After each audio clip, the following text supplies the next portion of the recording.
It's alright. Oh my god! I'm Moxie. and this is my masterclass. Yo guys, what is up? Moxie here in our Borderlands 3 video, and today we have the next episode of Masterclass. Now today we have Ratore on the line, who is an absolute monster with flak. When I did the original takedown challenge, out of 100 contestants, he did the takedown the fastest with flak, and has since done some amazing things. Originally, when we filmed this video was about an hour long, and so he's got a ton of knowledge. We're just going to be doing the green tree on Fleck today, showing some of his footage. And Ratore, how are you today? Hey, I'm great. How about you? I am very well. So, guys, if you enjoy these videos and this stuff, make sure to drop a comment, leave some feedback, and let's get into the first thing that you told me about that I did not know, and I really want to have other people know this because it kind of blew my mind. What do you? Why didn't you spec into Rage and Recover on your newest flak build that you did the takedown with? So, we recently discovered, me and Prismatic, we tested Rage and Recover, and we discovered that it's bugged alongside a lot of other flex skills that we knew already. But Rage and Recover was a new one because it was always a questionable skill a bit, but then it should be decent to great on paper, but it was performing not at that rate. So we tested it, and it actually heals for a wrong value, not at all the one stated on the card. It doesn't do what it says on the card. Yeah, it doesn't. So if I have 5 points, it will heal me for 8% of missing health per second, up to 24% over those 3 seconds that the skill lasts. But what it's actually doing is healing me for around 9.9% of missing health over the entirety of the 3 seconds. So it's pretty bad unless you're like at 1 HP or something, and even then it's pretty underwhelming. Gotcha. So just to clarify, this health regen of Rage and Recover says that it would recover 24% of your missing health per second if for over the 3 seconds, but it doesn't do that. It regens less, and because it's of your missing health and not your actual maximum health, the actual amount of health that you're going to be getting is pretty terrible. And Ratore was telling me that you like self-repairing system more because it's technically you're going to be getting possibly more health regen from this tier 1 skill than this. Yeah, the current rate, it's comparable. Like, if you're at 1 HP and you get 3 seconds of Rage and Recover, or 4 seconds of just self-repairing system being on, self-repairing system catches up and it's always on and don't require a kill. Also, it's 8% per second on the Rage and Recover skill. Then it totals up to 24% of your missing health over the 3 seconds. Gotcha. So a lot less than what it says it does. The next thing that I wanted to talk about was the pseudo crit thing that you were telling me about Fadeaway and the interaction there. Yeah, Fadeaway has a bit of a misleading card. It says you'll be getting automatic critical hits, but while that is true, it's actually automatic fadeaway crits. They will count as a crit for all practical purposes, let's say a gun effect like the Lucian's Call or things like that, and skills that require critical hits, but their actual damage is only that fadeaway damage. If you hit a body shot, it's not really a true crit, which means that if you hit an actual weak point of the enemy for a real crit, you'll be getting that damage on top of fadeaway damage. Which also means that Megavar can proc on fadeaway body shots or non-weak point hits, which makes the way to maximize damage during fadeaway is still aim for critical hits. So if I'm in Fadeaway and I'm hitting critical hits on an enemy because Fadeaway guarantees critical hits, I'm not actually doing as much damage as if I was shooting at the enemy's actual crit spot and hitting those crits on top of it. Yeah, you're not. You need to hit the crit spot to get maximum damage. And It's because the fadeaway crits just add that damage to your shot, but to get the actual crit formula damage, you need to hit a crit spot. So you get those two together when you do actually hit a crit spot.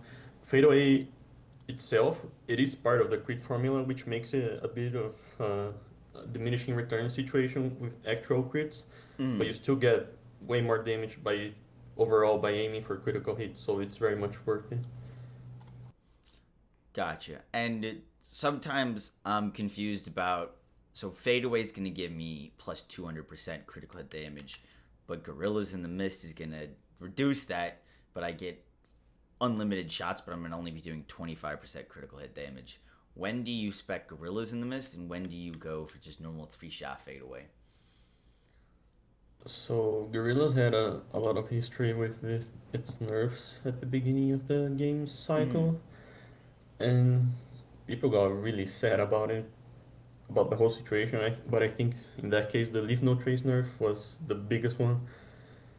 But the real problem with Gorillas in the Mist is that it's pretty much an alignment delayer at this stage of the game, and that's a whole other issue with ASCs. But the guns it does work with, like that you have a reason to use, is the Monarch and the Bang Stick, and maybe some other things you can get it to work, but it's really not worth it over 3-shot overall. Gotcha. And that's just because the Monarch and the Bank Stick are going to have so many pellets that you keep it up with, like Stackbot or something. Yeah, and that'll pretty much require a Stackbot to make it really worth it. So, of course, the Bang Stick is a target sticky weapon, so it doesn't even require anything specific. Target stickies can clear Mayhem 10, so yeah, while other weapons are suffering. Gotcha. Stickies are just powerful on their own. Too. Yeah, Torg Stickies on Flak are pretty crazy. The next thing that I wanted to ask you about is Hidden Machine. Now, you didn't spec this skill on your most recent build, and I've been told to kind of avoid this now, and I'm curious to why you don't spec this, or sometimes why you do. So Hidden Machine has an issue that relates itself to fadeaway problems, which is fadeaway targeting. Enemies can display different behaviors when you go into fadeaway. Normal behaviors and things that people are rightfully complaining about, which is enemies perfectly tracking you. So if I go into fadeaway, the normal behavior an enemy should display is it'll shoot or attack the last spot I was, which is where I turned invisible. And then after a little bit, it'll either lose target or switch targets depending if your pet is near. And the other behavior is there are enemies that will just completely track you during fadeaway. Those exist. Trount can do that with some of his attacks. That Spheres, Dogs, Wolten, Kraken, some melee enemies. There's COV turrets from the badass teams that can do that. So this problem really exists. And the way this connects to a Hidden Machine is that Hidden Machine requires you to shoot at something that is not targeting you. So those first enemies that shoot the spot where you were last at, they count as targeting you. Yeah. So when you fade away, all the enemies start shooting at basically where you fade away at the spot. And if you move and then you shoot at those enemies that are still shooting at the spot that you faded away from, even though they're missing you, they technically still have a target, so you don't get Hidden Machine. Yeah, it's they're still targeting you. So at least according to the game. If I wanted to use Hidden Machine against like Graveward, for example, what would be the best way to do that? You need to go into fadeaway before you ever aggro the boss, and this works for enemies in general. a way to someone use it as a starter for mobbing is you going to fade away before anything has aggroed you at all. So all the shots during that fadeaway will have hitting machine. And then for bossing, you want to Mm. go invisible before entering the arena usually, or before the boss spawns itself. Mm. So that should give you hitting machine at least for the first fadeaway. And the other ways to use it during mobbing are equipping the Not My Circus augment on the green tree. Oh yeah. That one can depending on how quickly you can cycle fade away, or not even that exactly, but when the town is up, uh, you can shoot the enemies that are shooting your pad and you'll be getting that bonus. But it's not the most reliable thing because that augment itself has some issues of animations being excruciatingly long. Gotcha. So if I was to do hidden machine in a build, I should probably be using Not My Circus. Yeah, for mobbing, most likely if you want to get more value out of it. But I still may encounter So some bugs with that. yeah, the augment itself has no bugs. It's just that the pet needs to go near an enemy and perform an animation, which can take sometimes too long because the pet AI is kind of weird. Yeah. So, but the augment itself is excellent. It's pretty much what like it gives a reason to run fade away with just two skills maxed out over rack attack or gamma burst. Just because it's fade away, it'll keep up your ASCs. You'll have more survival. Yeah. It is a really powerful augment. Cool. And I had a question about the power inside. So it says when I use my action skill, I'm going to get plus 25% damage. When I'm at, depending on what health I'm at, if I'm at full health, I'm going to get 50%. If, for example, I rack attack and I'm below health, and then I come back up to health, and then I like rack attack again, am I going to be stuck with my low health activation, or can I does it reset?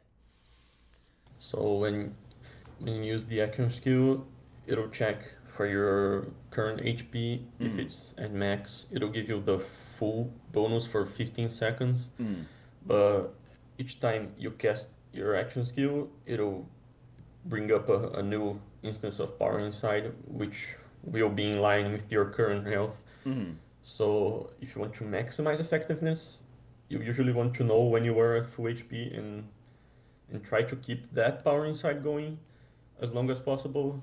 Unless, of course, you're again at full HP, then you can recast it. But yeah, it's an excellent capstone. This is the only reason it's not better than Megavore is because Megavore is too good. So, but it really is excellent. It just has this minor issue that could maybe be changed. It is currently a bit annoying to meet the health threshold unless you gear very specifically for it, Yeah. like to have it constantly. My last question for you is: you were telling me earlier that you really like the skill Overclocked, and I hardly ever spec this skill. Why do you like Overclocked? So, Overclock is generally a choice between Eager to Impress, Hidden Machine, Raging Cover, or Overclock. But seeing as two of those skills are unreliable, and Eager to Impress only has real use cases when you don't have an efficient method of getting fadeaway back at hand. Or, for example, in this build, I just wanted to launcher spam and I'm killing stuff constantly. So I do get value out of Eager to Impress. But generally, if I'm using a more default build with not spamming just yellow cakes around, Overclock gets a lot of value for weapons like the Reflux, the OPQ, the Monarch, especially when it's paired with Second Intention on the red tree for reload speed, which means you can intentionally reload to keep that boost up. And if you have like a Cosmic Stalker, that reload speed gets very high for flex standards. So you can kill something, reload, keep the boost up. It's 20% fire rate on a character that has a hefty damage formula. Mm. Of course, you get some fire rate out of Turntail, but that needs you to stand still. So that 20% pretty much up at all times is a pretty crazy DPS boost for this character. So you're saying that overclocked you're going to be able to get 20% fire rate, correct? And you like using that with second intention because that's going to give you reload speed, and then so you can basically just keep up your fire rate and you get super fast reload just to pump out a lot of damage. Yeah, And it's a great combination. and second intention is a kill skill, so when you are using a cosmic stalker, you're going to get even bigger bonuses from that. Yeah, you get up to, depending on how many points of big game you have on your Cosmic Stalker, you get up to 43%, 43.6% if I remember correctly, reload speed. Gotcha. That's So pretty for crazy. Flak, that's a lot because it's pretty much the only source, skill tree source of reload speed Flak has. And it really pairs well with Overclock for like a pretty great DPS boost for most weapons that aren't just launchers. Awesome. And that's super cool to know because I never really spec those two things. That's awesome. Guys, that is it for the video today. If you guys enjoyed this video, if you learned something new, be sure to drop a comment and leave some feedback for the next part. I think we'll do this in two parts. We're going to be covering blue tree, red tree, and some of Flax class mods. Guys, I will catch you in the next one. Ratore, thank you so much for being here and sharing all of your knowledge. I really do appreciate it. Guys, I will catch you in the next one. Ratore, if you want to say goodbye. Goodbye. Thank you for inviting me here. It was great. Of course, guys, have a good one. Peace.